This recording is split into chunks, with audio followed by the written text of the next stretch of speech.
Stephanie, and welcome to Wine Club. This is the playlist where I drink good wine while I whine about bad books. And if you're not new around here, you are not going to be surprised that today's episode is a book review of a romance novel. I'm sorry. I'm really sorry. I really am trying to like romances, but this book had so much potential that was ultimately wasted.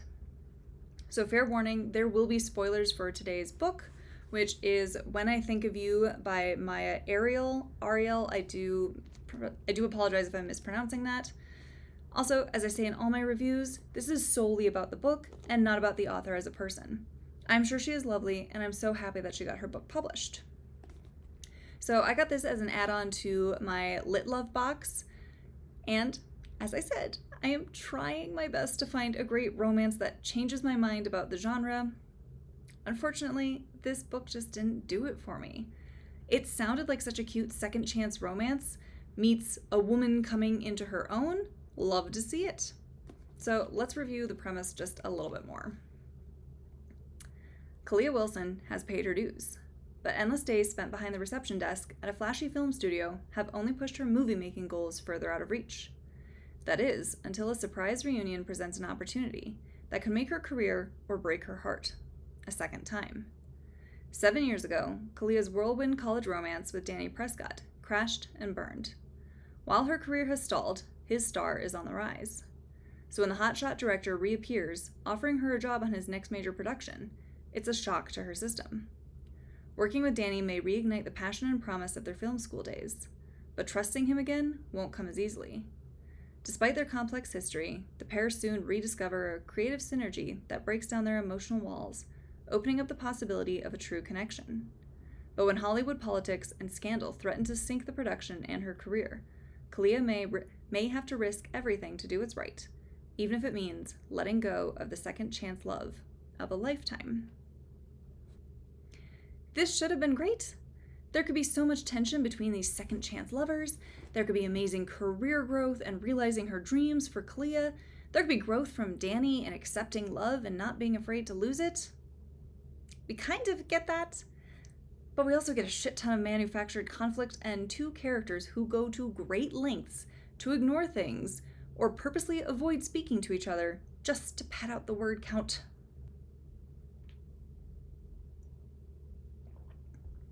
So at the beginning, I liked Kalia. She was easy to root for as she's working this shitty job and doing what she needs to do to pay her dues and move up. Got it. You've got a great work ethic, girl. But at the same time, she has to know the games of the industry and snubs the guy who gives her the first chance that she's given due to some weird pride issue. Like, girl, take the handout and say thank you. There's a point in this where she would cut off her own nose just to spite her face. And I have to say, her scene where she realizes like her fatal flaw was hilariously on the nose. Like I'm a character in a book and have to have an epiphany kind of way. Which isn't the best from a technical perspective, but also made worse as I had no idea that this was supposed to be her fatal flaw. Like, she runs away from things before they can get worse. Okay, can you show me that instead of telling me that that's her flaw? Because I don't remember seeing that actually play out in the book. I also really wish that we had had more insight into her and Danny's past and why Kalia is so hung up on him, and why she becomes a frog when Danny tells her to jump. Like, she's kind of a doormat when it comes to him, which is surprising because Danny's just a bit meh. Like, I do think we are hindered because we don't get his point of view. I think having his view would have helped round him out a bit more and bring him to life. Because as it reads, he is extremely hot and cold with Kalia for the first half of the book. And having his side of the story would have helped because at least we would understand the emotions going on and could understand why he's acting out the way he is. Otherwise, I'm just sitting here like, girl, why are you letting him treat you like this? Like, smack him across the face. Like, this is not okay. I also did not love that he had a girlfriend for a lot of the story and is obviously chasing Kalia. I will say we do find out that he and his girlfriend have technically already broken up, but they're still together to put on a facade and like for the production. But it's still like, I don't know, man. You're asking her to do these weird things, and it felt kind of icky. So when he comes to offer her the job on the production studio, come to find out that he actually can't guarantee that she has a job, and then doesn't contact her immediately when he realizes that, oh shit, she didn't actually get the job. In a way, Danny's kind of a dick. Like, what does Kalia see in him? I mean, to be fair, I'm not really sure what he sees in her either. I do like her, but I don't know why I should like them together. He treats her poorly at times, and she will literally stop responding to him or just walk away from him, and then bitches that they still have things to talk about.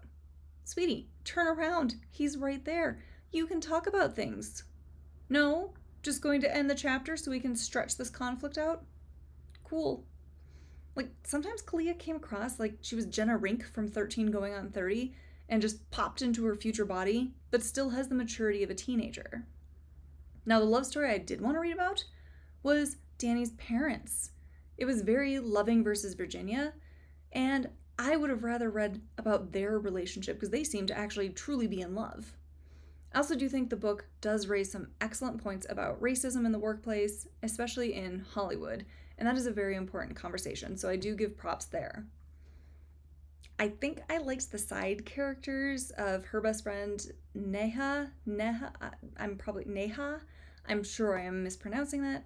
And then there was Bella, who did get the job that Danny originally promised Kalia.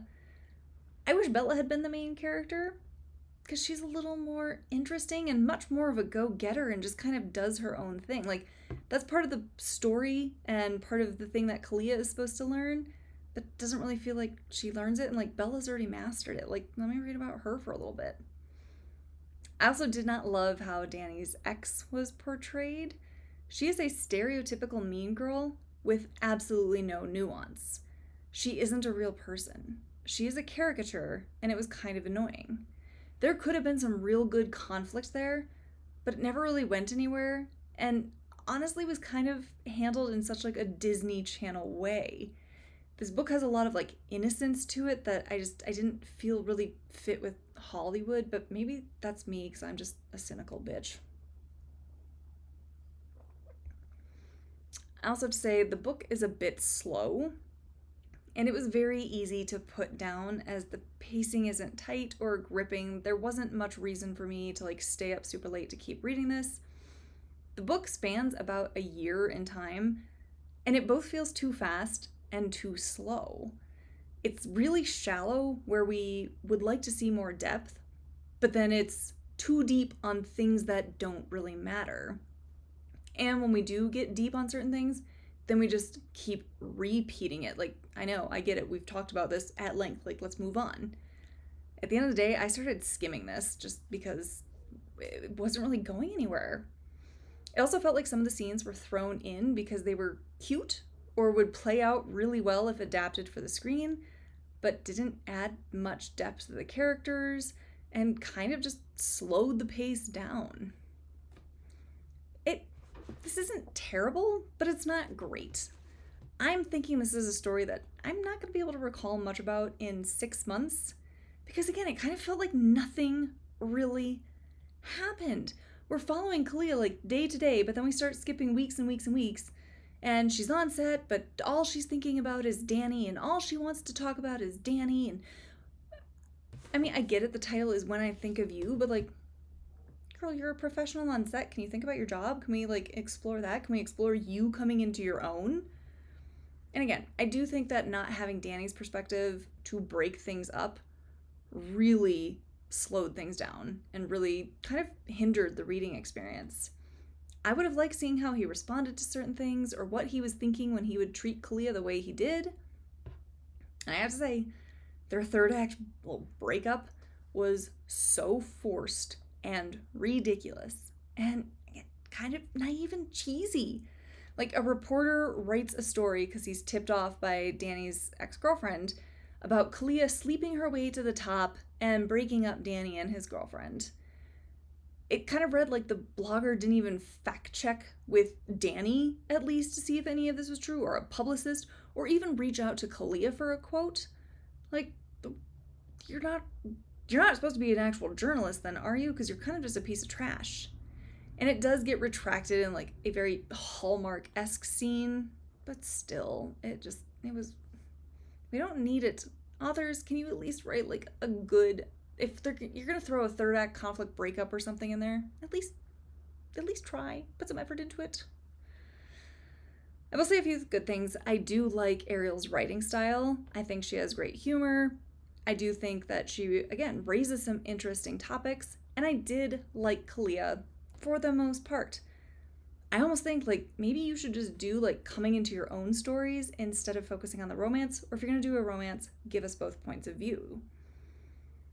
There were some questionable formatting issues though. Like there's several scenes that like we get a preview of the script that didn't really add much. There's a flashback that's like offset and in italics, but then there's another flashback that it's its own chapter and it's bold and written in present tense. What? Like, pick a style and stick with it. But like I said, I really did like her sense of humor. I really enjoyed her ability to paint a picture, as I could see everything that was happening play out in my head.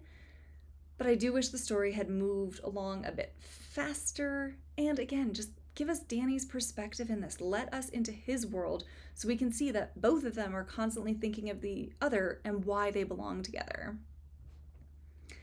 So given that I was skimming in the end, I ended up giving this 2.5 stars, which is pretty depressing because again, I added this onto my Lit Love box because it sounded so good. This premise had so much promise. The execution was lacking in too many areas. That's not to say I'm not going to give Ariel's work a try again in the future, as I definitely will.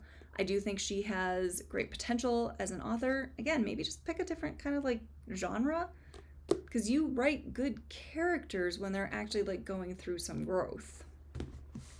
So if you have any recommendations for, I will ask for romances, because I'm trying to find a good one that I really like. It's just not panning out for me. But if you have any recommendations for romances, I'll take second chance. I'll take whatever. You want to set it in Hollywood? Great. Send your recommendations my way. Otherwise, thanks for joining me at Wine Club.